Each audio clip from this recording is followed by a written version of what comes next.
Hello everyone, we are the group 3. We will tackle about the human person flourishing in terms of science and technology. In this topic, I will ask a question. What is happiness? In psychology, happiness is a mental or emotional state of well-being which can be defined by among others positive or pleasant emotion ranging from contentment to intense joy.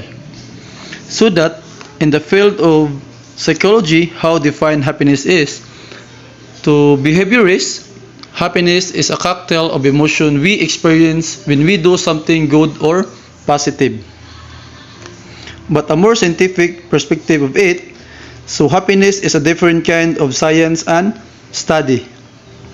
To neurologists, happiness is the experience of a flood of hormones released in the brain as a reward for behavior that prolongs survival. Okay, that is what happiness are different branches of science and study. So the next question is that I want to ask, is happiness a destination or a journey? There are two main views when you look at happiness. The first view is hedonistic view. The hedonistic view of well-being is that happiness is the polar opposite of suffering. The presence of happiness indicates the absence of pain. Because of this, hedonists believe that the purpose of life is to maximize happiness, which minimizes misery.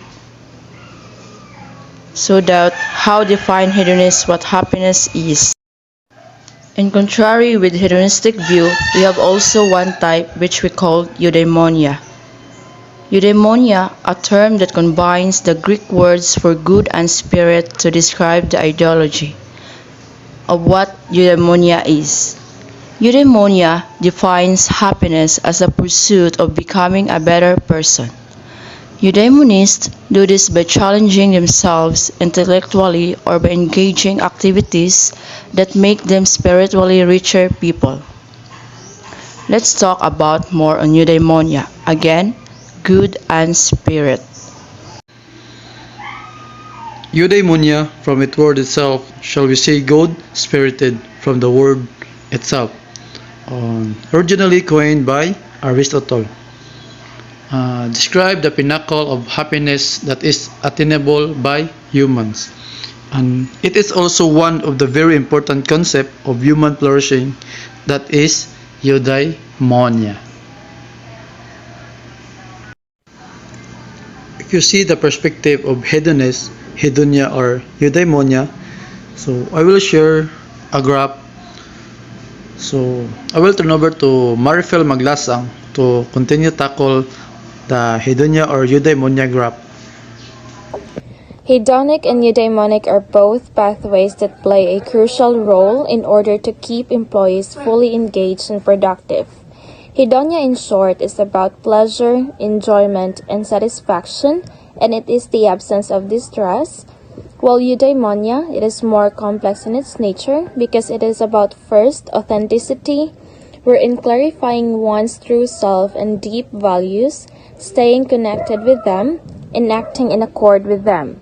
Second is meaning, understanding a bigger picture, relating to it, and contributing to it, and this may include broader aspects of one's life or identity, a purpose, the long term, the community, society, even the entire ecosystem.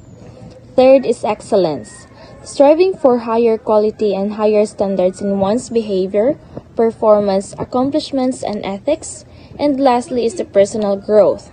This is the self-actualization, fulfilling one's potential and pursuing personal goals, growth, seeking challenges, and maturing as a human being. Hedonia is associated with physical and emotional needs, desire. It is the rights, the pleasure, self-nourishing and self-care, taking care of one's own needs and desires, typically in the present or near future. That is also reaching personal release and peace, replenishment, energy, and joy.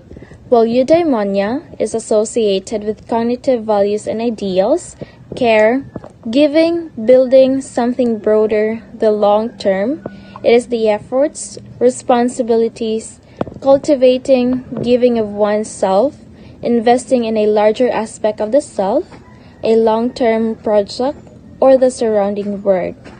So to sum it all, it is important to say that both pathways to happiness are not mutually exclusive. Meaningful experiences can certainly bring about pleasure, and taking care of ourselves can certainly add meaning to our lives. As such, we must also refrain from equating the pursuit of hedonia with shallowness. As shown in the table, we need to grow on both dimensions in order to live a truly fulfilling life. Eudaimonia. According to Aristotle, there is an end of all of the actions that we perform which we desire for itself. Eudaimonia, flourishing or happiness, which is desired for its own sake, with all other things being desired on its account. Eudaimonia is a property of one's life when considered as a whole. Flourishing is the highest good of human endeavors, and then toward which all actions aim. It is success. As a human being, the best life is one of excellent human activity. So this eudaimonia concept, this human flourishing came from Nicomachean ethics, philosophically inquiry into the nature of the good life for a human being, written by Aristotle, son Nicomachus, from the word Nicomachean ethics. Human flourishing arises as a result of different components such as number 1, phronesis, the habit of making the right decisions and taking the right actions in context and relentless pursuit of excellence for the common good. This is the result of the different components, example friendship, wealth, and power. Furthermore, for the topic of human flourishing, in ancient Greek society, they believed that acquiring this will surely bring the seeker happiness, which in effect allows them to partake in the greater notion of what we call the good. As time changes, elements that comprise human flourishing change. People found means to live more comfortably, explore more places, develop more products, and make more money, which is of course one of the important part of our daily lives. Humans of the day are expected to become man of the world because we know that we are little being becoming globalized. Suppose to situate himself in a global neighborhood, working side by side among institution and government to be able to reach a common goal. Now this time, competition as a means of survival has become a passe, which means updated anymore. Second is coordination is the new trend. Men helping with each other, cooperation and talking with communication with others and friends. Eastern and Western conception regarding society and human flourishing. Eastern conception mostly believes that focus is community-centric. Individual should sacrifice himself or herself for the sake of society. They believe in the Chinese Confucian system, the Japanese Bushido, encourage studies of literature. Sciences and art are for a greater cause, while Western conception, they are more focused on the individual, human flourishing as an end, Aristotelian view, and also aims for eudaimonia as the ultimate goal. What is human flourishing in terms of STS development? Flourishing is the highest good of human endeavors and that toward which all actions aim. It is success as a human being. The best life is one of excellent human activity. Science, technology, and human flourishing. Every discovery, innovation, and success contributes to our pool of human knowledge. Humans' perpetual need to locate himself in the world by finding proofs to trace evolution. elicits our idea of self-importance. Technology is a human activity we excel in as a result of achieving science. Heidegger. Good is inherently related to the truth. Technological optimism. This view is strongly supported by technologists and engineers and also by ordinary people who believe that technology can alleviate all the difficulties and provide solutions for problems that may come. It holds that even though technological problems may arise, technology will still be the solutions to it. The extreme version of this philosophy is technocratism, which holds technology as the supreme authority on everything. It means it is an article of faith as well as a term of art. Simply put, the optimists believe in unending human ingenuity, or at least human ingenuity with no foreseeable limit. They must believe this because human ingenuity is a necessary, though not as sufficient, condition of technological advance. And they believe a techno-optimist is someone who is generally optimistic about the current state of technology and its potential future. These people believe that technological developments will do more good for humanity than harm, and that our technological future is very bright. Existentialism. Existence of the mode of being of someone or something which is governed by the norm of authenticity by Martin Heidegger. The real essence of technology lies in framing the gathering of the sitting upon which challenges man to bring the unconcealed to concealment, and this is a continuous revealing. There are two usual definitions of technology. First one is instrumental, the second is anthropological. According to the Heidegger, the instrumental definition of technology encourages us to view technology from different periods of time as not having fundamental differences. But he claimed that he does not know show the true essence of technology. He explained that while technology is geared towards meeting human needs, still there is a difference between older handicraft technologies with modern technology.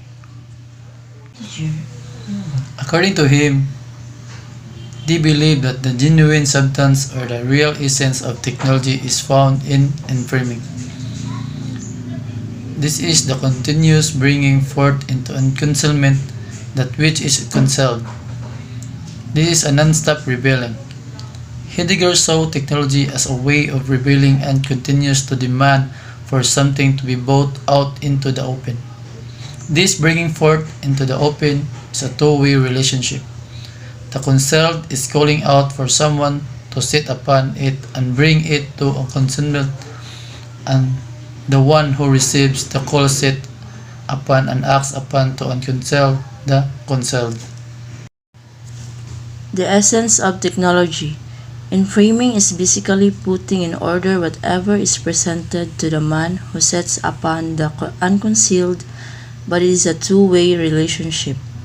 Man cannot set himself upon unconcealment without unconcealment's call, and the unconcealed will not go into unconcealment without the man responding to its call.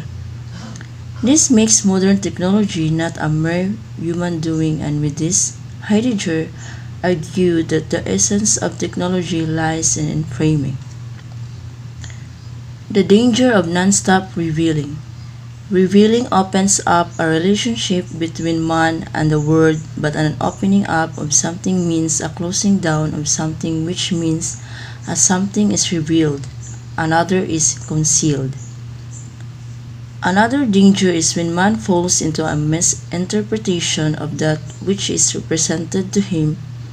This happens when he starts to believe that everything in the human condition can be answered by technology, and that even man's happiness is dependent on the continuous modernization of technology. It is important to find out what the essence of technology is, as not knowing the essence of technology makes us unfree and chained to the technology. The least ideal viewpoint to take is to regard technology as something neutral, which most people do today. The human condition is not of without hope. Heidegger argued that this can be prevented if man will not allow himself to be overwhelmed with the inframing that he was set upon. But he paused for a while and reflected on the value of what is presented before him. For Heidegger, the solution for this is that man would not be controlling and manipulate of what was set upon, but also allow nature to reveal itself to him. With this, according to Heidegger, man will have free relationship with technology.